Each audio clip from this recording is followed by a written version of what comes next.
So hello guys, welcome back in another video. आप सभी का स्वागत है आज की इस नई वीडियो के अंदर। जैसा कि आप लोगों ने देखा होगा, ऑस्ट्रेलिया की तरफ से बहुत बड़ी अपडेट्स यहाँ पे निकल के आ रही है।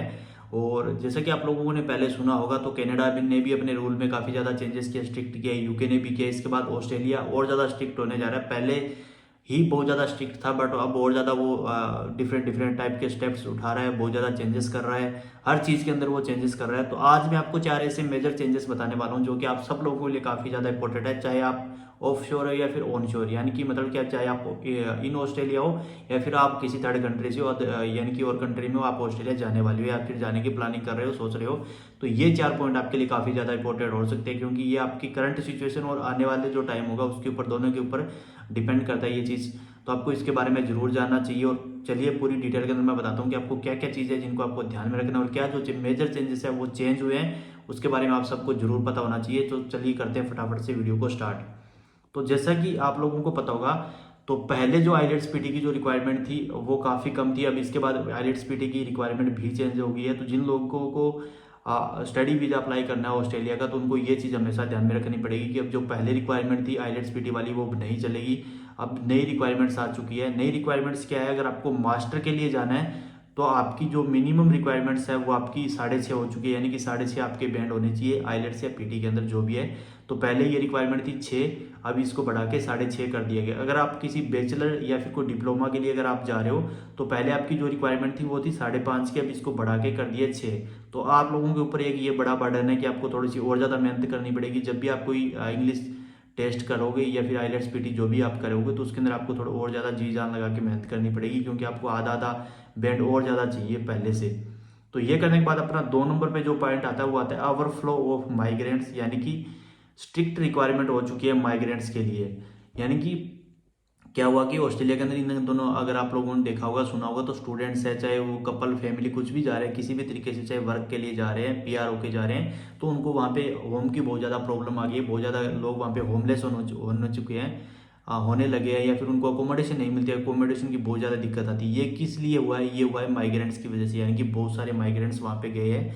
तो इसके चलते ये वाली जो चीज़ है वो उसका सामना ऑस्ट्रेलिया कर रहा है। तो पहले क्या होता था कि ऑस्ट्रेलिया के अंदर, जैसे कोविड से पहले अगर आपने देखा होगा, तो उसके ऑस्ट्रेलिया का एक स्ट्रिक्ट सिस्टम होता था कि इस साल हमने इतने माइग्रेंट्स को बुलाना है, चाहे वो कैसे भी हो, चाहे स्टडी वाले हो, चाहे या फिर वर्क वाले हो, या फिर पीआर वाले, जैसे भी हो। तो उनका एक स्ट्रिक्ट ऐसा नंबर था कि इतने नंबर अपने को बुलाना है। तो फिर वहाँ पे भी उसके बीच में उनको लेबर की शॉर्टेज वगैरह हुई, तो उसने ज़्यादा माइग्रेंट्स को भी बुलाए। ये आंकड़े वगैरह जो आप स्क्रीन पे देख रहे हो, तो ये करने के बाद अब क्या है कि ऑस्ट्रेलिया के अंदर इतने ज़्यादा माइग्रेंट्स हो चुके हैं कि उनको थोड़ी सी प्रॉब्लम आ रही है, अपना जो सेटअप है उसको देखने में दिक्कत आ रही है। और वहाँ पे जो ऐसा होता है कि जो लोग हैं उनको भी दिक्कत हो रही है, क्योंकि पहले से ज़्यादा अब इतना काम भी नहीं मिलता लोगों को। दूसरी बात है, जो पे रेट वगैरह वो भी काफ़ी कम हो चुका है। इसका रीज़न क्या है? सपोज करो जैसे स्टूडेंट्स काफ़ी ज़्यादा वहाँ पे चले गए, तो पहले क्या है कि जो वर्क करने वाले लोग थे वो बहुत कम थे वहाँ पे। तो कोई काम अगर वर्कर जो है वो उसको $100 में कर रहा था, वही स्टूडेंट उसको जाके 70 से 80 में कर रहे हैं। तो इस तरीके से वो भी वहाँ पे एक सिस्टम हो चुका है कि वहाँ पे लोगों को बेरोजगारी भी थोड़ी हो चुकी है, और सैलरी पे और रेट जो है वो पहले जितना नहीं है, थोड़ा सा कम हो चुका है। तो इसलिए वो माइग्रेंट्स को थोड़ा कम करेंगे, एक स्ट्रिक्ट नंबर रखेंगे कि इतना नंबर हमने हर साल माइग्रेंट्स को लेना है, चाहे वो जिस भी टाइप के अंदर वो लेना चाहे उस टाइप से वो ले सकते हैं। तो ये 2 नंबर पॉइंट है। और अब इसके बाद आता है अपना 3 नंबर पॉइंट, जो कि है वीज़ा होपिंग क्लैंप डाउन। यानी कि जो लोग पहले ऑस्ट्रेलिया के अंदर थे, स्टडी कंप्लीट करते थे, उनको एक वहाँ पे ऑस्ट्रेलिया 485 टेम्परेरी वीज़ा मिलता था, जिसको टीआर बोलते हैं, आप टेम्परेरी रेजिडेंस। अदर कंट्री में जैसे कि आप बोल देते हो पोस्ट स्टडी वर्क वीज़ा। तो यहाँ पे जो आपको खत्म होने के बाद एक टीआर मिल जाता था, वो आपके कोर्स के ऊपर डिपेंड होता था कि आपका कोर्स कैसा था, कितने साल का था। आपको 2 साल का उसके बाद मिला, कि 3 का मिला, कि 5 साल का टीआर मिलेगा। तो उसमें अब क्या होगा, उसमें चेंजेस क्या होंगे, वो आपको मिलेगा, ये नहीं कि अब नहीं मिलेगा, मिलेगा जरूर, बट उसमें अब चेंजेस हो गए। पहले क्या करते हैं कि सपोज करो आपकी स्टडी थी 2 साल की, 3 साल की आप बैचलर लेके गए थे, बैचलर आपकी पूरी हो चुकी है, उसके बाद आपको 2 साल 3 साल का जो भी टीआर आपको मिलना होता था वो आपको मिल जाता था। तो इस टाइम पीरियड के अंदर आप क्या करते हैं कि आप अपनी पीआर की फाइल डालते थे, यानी कि परमानेंट रेजिडेंसी की फाइल आप डालते थे। तो वो डालने के बाद अगर आपकी फाइल आ जाती थी तो फिर तो आपको नेक्स्ट टीआर नहीं चाहिए होता था। अगर नहीं आती आपकी, तो या तो फिर आपको जो अपना टीआर है उसको एक्सटेंड करवाना होता था। अगर वो नहीं होता तो फिर आपको कोई किसी और कोर्स के अंदर आपको स्टडी दोबारा अपनी कंटिन्यू करनी पड़ती थी, यानी कि आपकी जो स्टडी खत्म हो चुकी है फिर से दोबारा आपको स्टडी करके, और उसके बाद फिर से आपको टीआर देना पड़ता था। ये आपके सामने काफ़ी ज़्यादा पहले भी थी, अब इसके अंदर और ज़्यादा चेंजेस किया हुआ है, ये हुए हैं कि पहले लोग इसका मिसयूज भी करते थे, जिनको पीआर नहीं मिलती थी तो वो टीआर पे ऐसे चलते रहते थे।